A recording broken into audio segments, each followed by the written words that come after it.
네, 소통 전문가 김창옥 교수 50세면 한창의 나이인데요. 알츠하이머 의심 진단을 받았다는 이야기가 전해졌습니다. 저도 김 교수님 강의 참 좋아했는데 너무나 안타까운 소식입니다. 그래서인지 어제 하루 알츠하이머라는 질병에 대해서 많은 분들이 관심을 보였는데요. 전문가와 함께 궁금증 풀어보는 자리 마련했습니다. 여의도 성모병원 뇌건강센터장 정신건강의학 전문의신 임현국 교수님 모셨습니다. 교수님 어서 오세요. 예, 안녕하십니까. 예, 방금 영상 같이 네. 보셨는데 네네. 김창옥 교수님의 경우는 이제 50세, 사실 이제 한창의 맞습니다. 나이예요. 맞습니다. 그 일반인들의 생각으로는 알츠하이머, 치매라는 게 고령기에 걸릴 거라 생각했는데 이렇게 중년층에도 걸릴 수가 있는 거구나 싶은 생각이 드실 것 같아요. 맞습니다. 그러니까 요즘에는 뭐 물론 이제 인구의 고령화 때문에 이제 알츠하이머병이 65세 이상의 어르신들에서 많이 생긴다고 하지만 예. 이게 이제 특수한 경우에 있어서는 이제 60세, 뭐 65세 미만에 있는 분들한테도 종종 많이 생기기도 합니다. 그래서 지금 현재로 봤을 때 이런 거를 뭐라 그러냐면 초록이 치매, 또 조기 발병 치매 이렇게 이제 이야기를 하는데요. 이게 이제 통상적으로는 전체 치매의 한 10에서 15% 정도를 차지한다고 볼 수 있겠습니다. 초록이 치매, 네, 맞습니다. 조기 치매가요? 네네. 그래서 지금 현재 치매가 한 80만 명 정도 있다고 보면은 우리나라에도 한 8만 명에서 9만 명 정도 환자들이 있는 것으로 볼 수 있겠죠. 그렇군요. 네. 근데 그 초록이 치매 기준이라는 게 있나요? 앞서 그 김창옥 교수님 영상을 보니까 원래는 이제 그 또래에는 70점이 나와야 되는데 본인께서는 0.5점이 나왔다라는 게 있었거든요. 그 테스트지에서 몇 점이 기준이 되는 겁니까? 그러니까 테스트지에서로 진단을 통상적으로는 하지 않고 이제 저희들이 이제 참고로 보고 있는데 제가 70점이 나오는 검사가 뭔지는 잘 모르겠고 하여튼 신경심리 검사들을 이제 많이 진행을 하고 거기에 따라서 이제 여러 가지 뭐 이제 뇌영상 검사라든지 혈액 검사라든지 이런 거를 통해 가지고 종합적으로 원인도 감별하고 그렇게 하게 됩니다. 그렇군요. 초록이 치매, 그러니까 10에서 15% 정도라고 하셨는데 요즘에 혹시 치매 연령이 좀 앞당겨지고 있나요? 왜냐하면 언론에서 젊은 치매 환자도 좀 많이 늘고 있다 이런 기사들이 좀 있어서요. 맞습니다. 그러니까 그 진단이 이제 많이 되고 이제 인식 개선 통해서 진단이 많이 되고 있기 때문에 이제 영향으로 지금 보이고 있습니다. 뭐 특별히 지금 봤을 때 무슨 젊은 세대가 무슨 어떤 것을 해서 그런 게 아니라 저희가 이제 뭐 치매 안심 센터라든지 이런 진단을 할 수 있는 곳들이 많이 생기고 또 국민들의 이제 인식 개선이 있기 때문에 과거에는 그냥 진단 안 하고 넘어가던 것들이 이제 많이 진단이 되고 있는 영향도 한 몫을 하고 있죠. 그럼 과거에 비해서 급격하게 늘었다라고는 분석할 수는 없는 거네요? 예, 아니 근데 많이 늘고 있습니다. 진단이 많이 돼서 한 2배에서 4배 정도 발견율이 늘고 있습니다. 그렇군요. 네. 교수님 보시는 환자분들 중에서 그러면은 그 젊은 환자의 비율은 어느 정도나 됩니까? 저도 한 그 정도 되고 있고요. 한 65세 미만의 이제 환자들이 한 10% 정도 되고 있고, 제가 개인적으로 봤을 때 가장 젊은 연령의 이제 알츠하이머병 환자분은 38세였었습니다. 38세면 너무 젊은데요? 네네.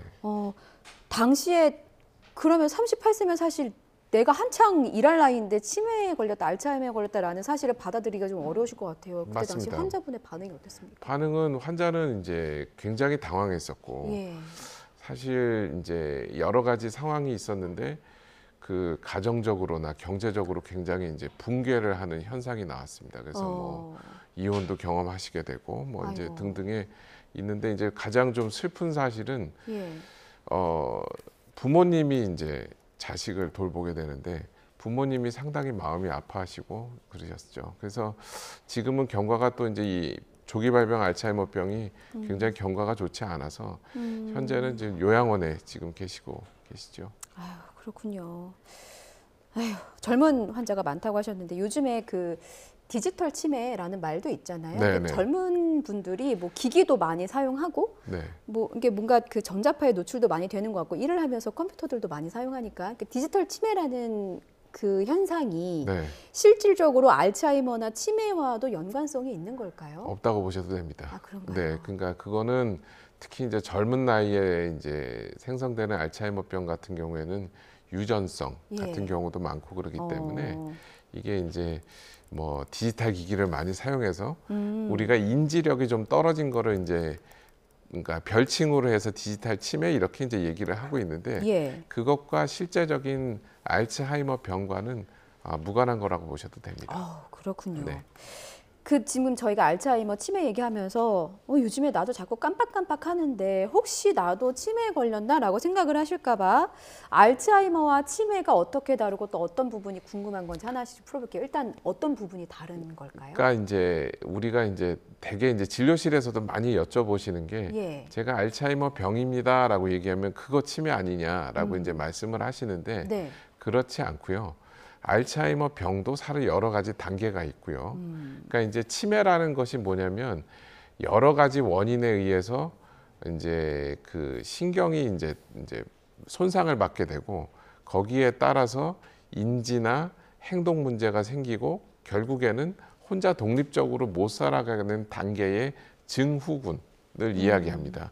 그 증후군의 원인이 한 70가지 정도 되고 있어요. 70까지나 됩니까? 네네. 그 70가지가 되고 있는데 그 70가지의 70%의 요인을 차지하고 있는 것이 알츠하이머 병이라고 보시면 됩니다.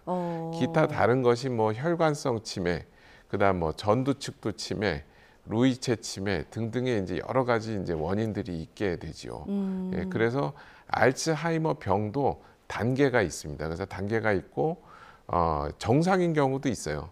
머리에는 이제 뭐 베타 아밀로이드라든지 타우라든지 이런 단백질을 가지고 계신데도 불구하고 정상적으로 지내시는 분도 계시고 그거를 우리가 이제 요즘에 나와서 전임상 알츠하이머 병 이렇게 이제 얘기도 하고 그다음에 그런 이제 경우에는 그 뇌 사진을 찍지 않으면 알츠하이머인지 전혀 인지를 못하게 되는 네, 상황인 맞습니다. 건가요? 증상이 그러면은 우리가 흔히 얘기하는 뭔가 기억을 잃어버린다든가 그런 게 나오지 않는 겁니까? 네, 맞습니다. 그거를 이제 임상 증상이 없다 해서 전임상 이렇게 이제 표현을 하고 있고요.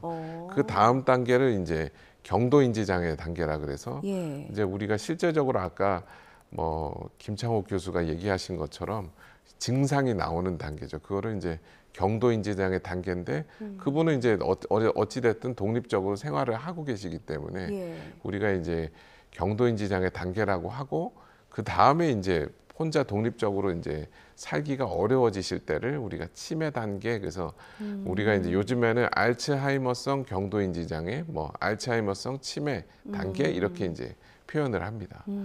교수님 그럼 전임상 단계에서 발견을 하게 되면 좋은 건가요? 이게 그 발병 시기를 좀 늦출 수가 있는 건가요? 지금은 이제 옛날에는 이제 그거를 실질적으로 이제 전임상 단계에서 발견을 했을 때 이제 이거를 질환을 제어할 수 있는 방법이 없었는데 최근에 이제 약이 나왔습니다. 그래서 뭐 아밀로이드나 이런 걸 없애는 약들이 나오고 있기 때문에 전임상 단계에 있는 이제 환자들을 대상으로 임상 시험도 진행하고 있고 이제 일부는 나온 단계도 있지만 이제 앞으로 더 이제 나올 예정입니다. 예, 그 약에 대해서는 제가 잠시 후에 여쭤볼게요. 네네. 일단 방송 함께 하시면서 나도 김창옥 교수님처럼 전화번호도 깜빡하고 호수가 기억이 안 난다거나 이거는 저도 겪었어요. 갑자기 집 현관문 비밀번호가 기억이 안 난다거나 이런 경우 굉장히 많고 네.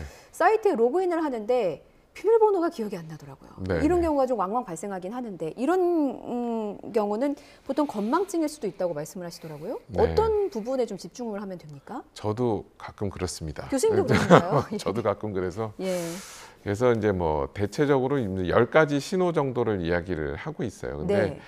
이제 기억력 상실이 있는데 이제 여기서 나오는 것처럼 일상생활을 방해한다 이렇게 이제 나오고 있지 않습니까? 그래서 기억력 상실이 있어가지고 도대체 내가 이제 일상생활을 할 수 없을 정도의 문제가 생겨요. 그러니까 번호키를 잊어버릴 수 있는데 예. 이게 반복이 돼서 내가 집에 들어오지 않는 날이 많아진다. 이렇게 하면은 이제 우리가 문제가 있는 기억력 상실이라고 얘기를 할 수 있고 그 다음에 이제 익숙한 일을 이것 때문에 익숙한 일을 처리하는 것이 어려워지는 거예요. 이를테면 어떤 게 있습니까? 예를 들면 앵커님 같은 경우에도 이제 여기 이제 대본을 대체적으로 이제 외우시거나 진행 순서를 이제 대체적으로 아셔야 되는데 그런 순서가 이제 통 생각이 안 나시는 거예요. 예, 그렇기 때문에 이제 일상생활에 이제 익숙한 일이 처리가 어려워진다든지 뭐 강의를 하시는 분들 같은 경우는 갑자기 강의장에 나갔는데 머리가 하얘지는 현상이 나온다든지. 그건 저도 종종 겪습니다. 네. 방송할 때 단어가 생각이 안 나서 그 하다 끝날 때가 있거든요. 예, 그런 경우가 빈번하게 발생을 한다. 대체적으로 그런 경우는 이제 긴장을 할 때 나타날 수 있죠. 그렇기 예. 때문에 누가 뭐 힌트를 주거나 그러면 생각이 날 수도 있는데 그런 게 아니라 아예 그냥 지워져 버리는 현상도 나오게 돼서 아마 이제 김창옥 교수도 그렇기 때문에 이제 강의도 못 하시게 되고 그런 현상이 나오지 않나 싶어요. 그런 것들이 이제 여러 가지 반복이 돼가지고 일상생활이 이제 어려워지거나 할 때에 우리가 이제 치매를 경고하는 사인, 특히 이제 악성 건망증이라고 하는 우리가 이제 경도인지 장애를 의심해 보는 사인이 있는데 예. 제일 이제 우리가 또 특징적으로 이제 알아볼 수 있는 사인이 뭐냐면 주변에서 걱정하기 시작합니다. 네, 주변에서 걱정하기 시작하는 것이 어떤 있으면 말씀을 주로 들으면 내가 좀 병원에 가봐야 되나라고 생각을 하게 될까요? 조금 요즘에 좀 기억이 떨어지는 거 아니야? 라고 이제 걱정하는 사람들이 하나둘씩 늘어나기 시작을 합니다. 자기 가까운 가족에서부터 뭐 친구, 직장 동료들이 이제 해가지고 좀 문제가 생기는 거 아니야? 라고 이제 얘기를 하는 게 빈도가 늘어날 때 특히 이제 초록이 치매 같은 경우는 이게 이제 특히 일하시는 연령대에 많이 생기기 때문에 네. 그런 것들이 이제 직장 동료나 가족 이런 분들이 이제 이 피드백을 받게 되면은 빨리 병원에 가시는 것이 좋습니다. 그렇군요. 네. 앞서 교수님께서 치매를 경고하는 10가지 신호를 말씀해 주셨는데 저희가 5가지 정도밖에 안 나간 것 같아서 그래픽 3번 혹시 한번 다시 보여주실 수 있을까요? 여기 보면은 기분과 행동의 변화, 네. 성격의 변화 뭐 이런 얘기들이 있더라고요. 네. 그러니까 이런 항목을 보면 주변 사람들이 조금 과하게 반응하는 것 같아? 네. 잘 기억을 못하는 것 같아? 병원에 네. 한번 가보는 게 어때? 네, 라고 맞습니다. 얘기하는 그 경우 말씀하시는 거죠? 맞습니다. 맞습니다. 근데 이런 문제 때문에 사람들이 이제 걱정을 하기 시작을 하죠. 예. 예. 그래서 뭐 일도 못 하게 되고 실수가 많아진다든지 아니면은 본인이 제일 잘 알아요. 예. 그런데 이제 주변 사람들이 걱정하기 시작을 하면 그거는 빨리 가보셔야 되는 단계라고 보실 수 있겠습니다. 그렇군요. 그냥 깜빡깜빡하는 거는 건망증인 거고 네. 그보다 조금 더 앞서간 게 저희 그 교수님과의 말씀에서 계속해서 힌트가 나가고 있는데 주위 사람이 걱정을 한다거나 아예 머리가 하얗게 되는 경우에는 네. 병원에 빨리 가보시는 게 좋겠다. 네. 이렇게 좀 그리고 중요한 것들이 점점 심해집니다. 빈도수가 잦아지고 빈도수, 강도 다 심해집니다. 강도도 심해지고 네. 빈도도 네. 잦아지고. 예, 그럴 때는 거의 이제 의심을 해보셔도 될 단계라고 보시면 되겠죠. 그렇군요. 예.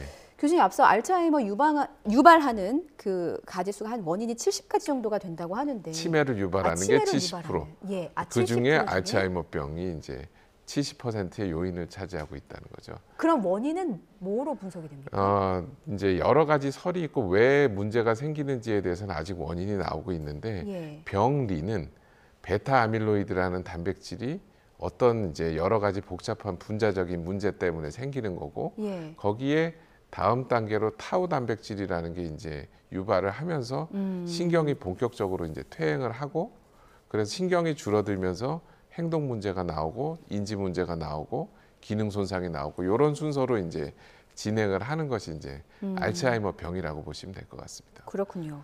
앞서 유전적인 문제도 좀 말씀을 해주셨고요. 김창욱 교수님의 경우는 평소에 술, 담배를 하지 않으신다고 하는데 술, 담배가 원인이 되지는 않는 겁니까? 담배는 위험 요인은 됩니다.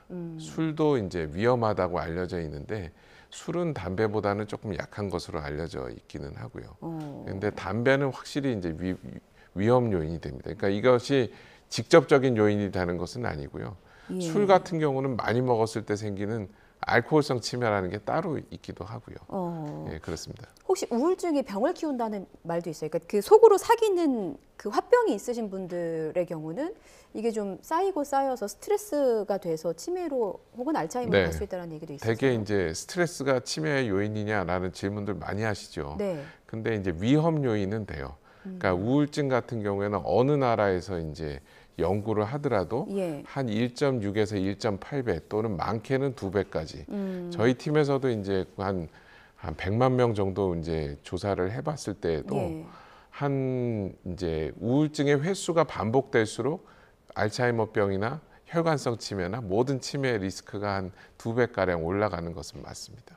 근데 그게 있다고 해서 다 치매가 걸리는 아니고 되게 중요한 것이 위험도가 올라간다 이렇게 보시면 될 것 같아요. 일단 그 젊을 때 내가 지금 건강할 때 잘 지키는 게 중요하다는 말씀이시네요. 맞습니다. 저희 시간이 없다고 해서 짧게 질문 2개만 드릴게요. 일단 네네. 아까 말씀하셨던 치료제 있잖아요. 네네. 그게 좀 궁금합니다. 조금 더 설명해 주세요. 그 레카네맙이라고 최근에 이제 미국에서 임상에 성공한 약이 있고 예. 미국 FDA 통과됐고 일본도 이제 허가가 돼서 시판하는데 우리나라는 이제 내년 말쯤 이제 출시가 된다고 합니다. 근데 보면 베타 아밀로이드를 빼는 항체 치료제입니다. 예. 현재는 주사제로 이제 한 달에 2번 정도 맞게 되고 비쌉니까? 미국 같은 경우에 1년 6개월, 1년 정도 맞는데 3,600만 원 정도 되고 있는 약이고요. 예. 그게 이제 경도인 알츠하이머성 경도인지장애나 초기 치매에 이제 지금 사용하고 있는 약인데 예. 임상 시험 결과가 1년 6개월 정도를 투여했을 때 한 27% 정도를 이제 진행을 막고 있습니다. 예, 그래서 이제 그런데 이거를 또 우리가 요즘에는 뇌사진도 많이 찍고 그렇게 하고 있는데 대체적으로 타우 이제를 찍는 패트를 찍어가지고 보는 사람들 중에서도 타우 레벨이 낮은 사람들은 단백질 레벨이 낮은 사람들은 오히려 이제 경과가 좋아지는 경우도 생겨서 예, 그래서 이게 지금 어떻게 보면 이 알츠하이머병 치료에 굉장히 큰 판도를 바꿀 수 있는 약이라고 생각하고 있습니다. 그렇군요. 근데 그게 한두 번 맞는 게 아니라 계속해서 꾸준히 맞아야 되는. 한 달에 2번 1년 6개월. 한 달에 2번 1년 6개월이 딱 네. 정해져 있습니다. 네네. 프로토콜이 그렇습니다. 그렇군요. 알겠습니다. 우리나라에는 내년 말쯤 네네. 출시될 네, 예정이라고. 예.